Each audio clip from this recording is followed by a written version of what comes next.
Hello everyone. Welcome everyone here. My name's Paul Duckworth, and I'm your HR team member. I brought you all here today with my PowerPoint presentation about our company's crisis management plan. If at any stage that you would like, by the way, the fire exits are located the front door here and also to the side here. In event of emergency, please make your way either at the front or out the back door, and I will be your chief fire warden if there's any accidents. Toilets are also located just out to the back door as well there. Thank you very much for everyone for joining me here today. We're going to talk a little bit more about about our company here at Unity Inc. And we're going to talk a little bit about our crisis management plan that we have here, which management has brought up to be that needs to be explained quite a bit more. On today's agenda, we'll also be looking at the purpose and the reason here for the communication strategy. We're also going to look at some resources that we require to implement our strategy, the cost of the strategy, how we will manage any communication barriers that you or I have identified. We'll also use appropriate communication skills. Okay, about our strategy. Any questions so far? Okay, so just the introduction. As you know, that we have just a picture of our company here, which everyone looks at there. So, okay. So first of all, we're just going to look at topic one. We're going to look at the company's crisis management plan here at Unity Inc. Okay. As you know, you may be asking, a crisis in any company, even as small as ours, can come when they're least expected, which is why crisis communication plan is a necessity for every company, just like our own, and that's what we're utilising here today. Although life would be so much easier if there wasn't emergencies arrive with a fair bit of warning, but unfortunately they don't. But we would be better off to have a plan, and we're going to help us avoid any catastrophes. In this small presentation, we're going to discuss what is a crisis communication. We're also going to look at crisis communication plan, some examples, and some crisis management strategies as well. Okay, so a crisis communication generally refers to the dissemination of information by an organisation to address a crisis that impacts our customers and our organisation's reputation.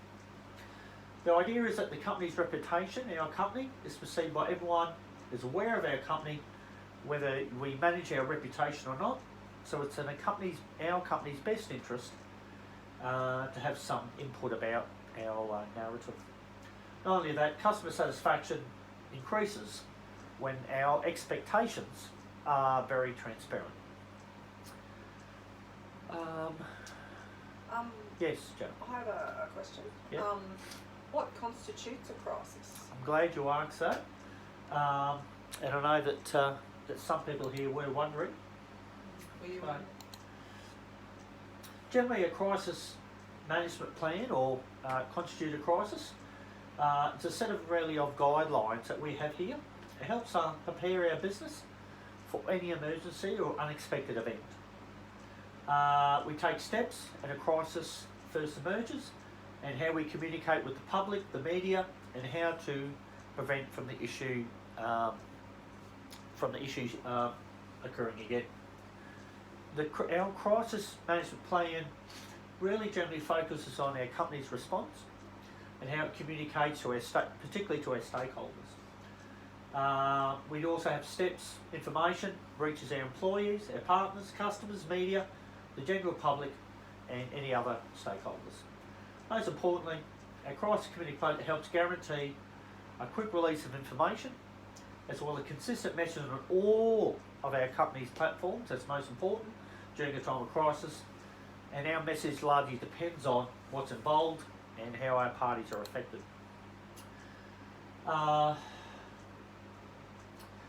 So, Jenny, you were asking before about what constitutes a crisis. That comes into many varies of whether it be something that was posted on social media, whether there was a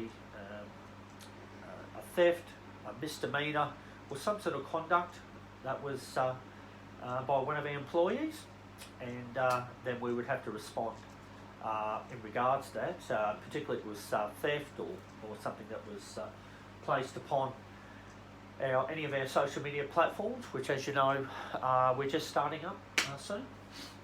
So the best thing we have to do is to apologise, and also to show that we're human. So we generally assign a spokesperson, and we speak on our company's behalf. It's also a lot easier to grab one person than a group of people. This person can either be our CEO. At this time, it is our CEO, and we also have, as you know, we have a social media representative as well. Or someone that, and also our CEO, feels best suited to represent our company. He's a good communicator, and his actions will influence how our key stakeholders react to the situation, and makes our company look human. We make mistakes, everyone makes mistakes, and we show we're more manageable. This will play a major role in maintaining stakeholder support. Also into damage control. Look, in this day and age, no matter how things are going well, you should always prepare for a crisis to occur, and don't worry. This doesn't make us a pessimist, it also makes us proactive.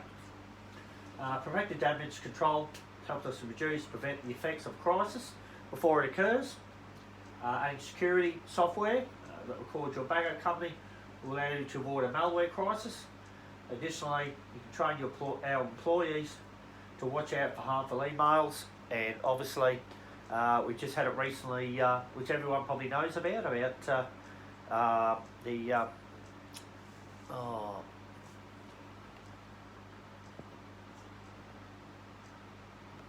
how long was that on? Everyone knows about what happened just recently with Medibank Private, and also what also happened with the Optus email scandal. So I don't have to go too much explanation. I'm sure that you'll see that on the news. So number 3, we look at the case escalation. Sometimes the rise involved individual, and we also don't want any of that to go into a viral tipping scale.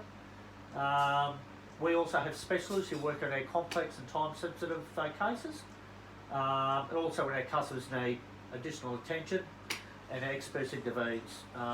Helps also with our rep manage. Our social media response, which is mainly what I brought you here today to talk about. It's a wonderful marketing tool, allows our company to reach audiences around the globe, but does work both ways, and customers can share stories. One viral painting of your company in the wrong light can lead to millions of people obviously developing a very negative attitude. We also need to evaluate and assess examples. When a crisis does happen, we'll feel overwhelmed, our mind can race, we'll feel pressured to answer phone calls, social media inquiries. There's been outlined 2 common scenarios. We also have to identify common questions. And during any crisis, no matter how big or small, the public is going to ask us questions. So whether they're customer advocates, reporters, the public want to cover the truth, company can be seen as guilty until proven innocent.